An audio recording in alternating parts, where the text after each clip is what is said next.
Que o arco de Wano em One Piece é inspirado no Japão feudal não é novidade para ninguém, mas o que mais me chama a atenção é que o Oda fez algumas críticas a esse sistema feudal do Japão, o mesmo dos samurais, tirando aquela visão romantizada que muitos têm desse período da história nipônica. No vídeo de hoje nós veremos como é que ele mostra essa crítica com o personagem Urashima e alguns pontos da Tama, e você verá que isso não é uma mera composição da história, tem muita inspiração real que aconteceu na história do Japão. Tudo bem que com um pouquinho de sensacionalismo, mas tá ali, dá para ter uma crítica muito boa desse período. E no final eu quero saber a sua opinião, o que é que você achou dessa correlação. No entanto, antes de continuar a chamada, eu sou André Gussi e esse é o Entreter e Conhecer, e após a vinheta, vamos ao conteúdo de hoje. Um dos pontos que mais me agrada em One Piece é que o Eiichiro Oda consegue fazer várias relações da história real, de aspectos da nossa sociedade dentro da trama de One Piece, deixando mais rica a história do Mugiwara e seus companheiros e também fazendo a gente entender alguns aspectos da nossa realidade. Só aqui no canal eu tenho mais de 30 vídeos que eu faço essas relações. Fala aí se o cara não é um gênio.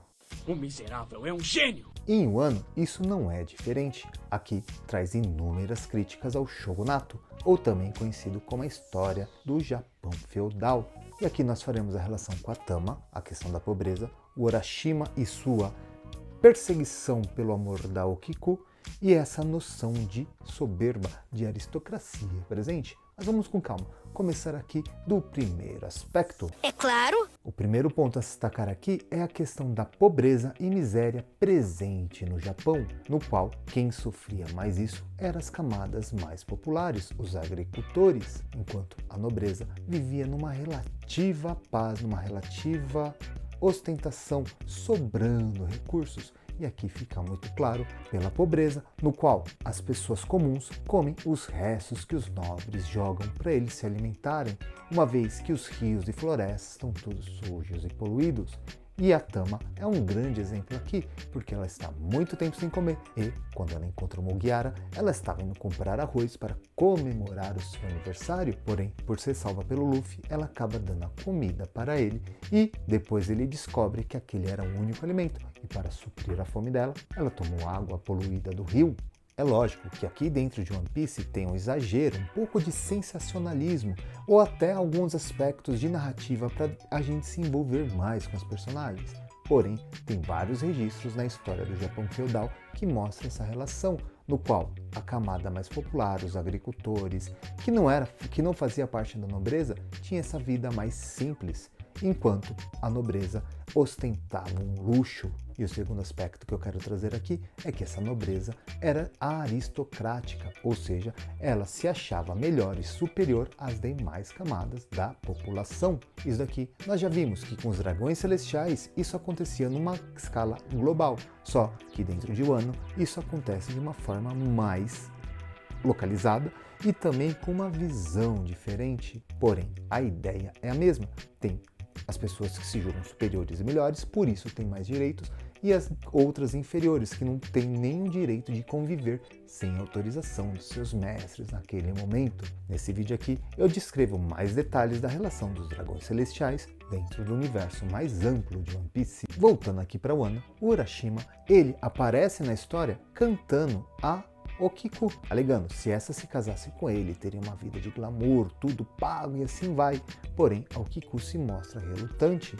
E depois, quando o Zoro chega ali, ele acaba indo embora porque fica incomodado com a aura do Zoro.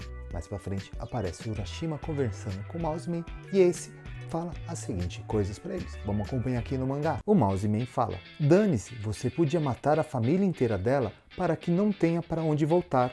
Tudo o que precisa fazer é garantir que ela não consiga sobreviver sem você. Você tem sangue samurai nas veias. Este país tem uma hierarquia social clara, sabia?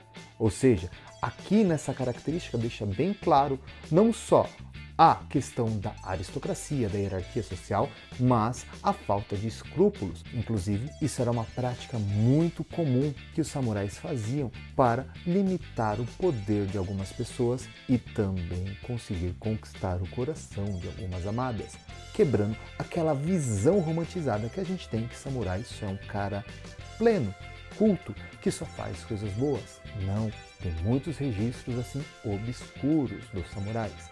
Vamos continuar aqui o diálogo do Mausman com Urashima. Ele fica aqui exaltando um atleta famoso no país inteiro como você. Em seguida, Urashima conclui: eu realmente posso fazer o que eu quiser com Aokiku. Aqui mostra que esse personagem de fato se sente superior e no direito de fazer o que bem entende com Aokiku por essa ser inferior. Algumas cenas depois, Aokiku aparece com Luffy e o Zoro dentro do ringue de combate e ele começa a declarar o seu amor por ela. E aqui, mais uma vez, ele mostra essa questão da superioridade, quando a população começa a questionar que ela não é uma nobre. Veja o que ele fala.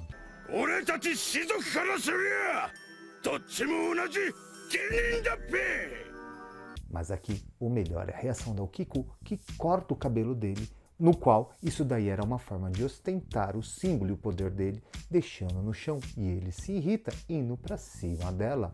Eis que o Luffy e o Zoro passam a defendê-la e dá um sopapo nele. Inclusive, aqui tendo mais um socão do Luffy dentro desse sentimento que particularmente me deixa muito feliz em ver quando o Luffy vê essas pessoas que se acham superiores, que menosprezam os demais, e ele vai e pum, bate nelas.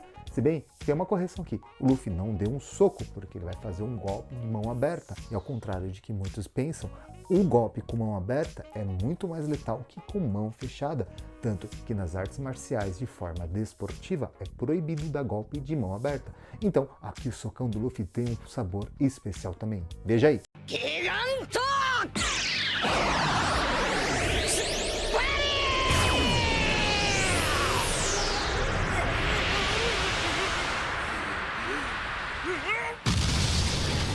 Mas e aí, você gostou dessa relação que eu fiz entre One Piece e o Japão feudal? E você, o que sente quando vê essas cenas em One Piece ou em qualquer anime no qual tem pessoas que se acham melhores e superiores às demais, pisando nelas? E no caso aqui de One Piece, sempre que isso acontece, vem o Luffy e coloca essas pessoas no devido lugar. O que você pensa disso? Compartilha aí nos comentários. Eu quero saber a sua opinião. E se você assistiu até aqui, muito provavelmente você curtiu o conteúdo. Então não esquece de deixar aquele joinha e sugiro você assistir outros 2 vídeos. Esse primeiro aqui eu trago as críticas sociais presentes em One Piece, que eu elenquei 10. Ou mesmo esse outro vídeo aqui, que eu faço a mesma relação do Japão feudal, só que com a obra de Vagabond Musashi. Super indico. E para fechar aqui, eu queria agradecer a Lilian, na ajuda e estrutura que ela traz com o canal como um todo, e a você que assistiu até aqui. Muito obrigado e até um desses vídeos, hein?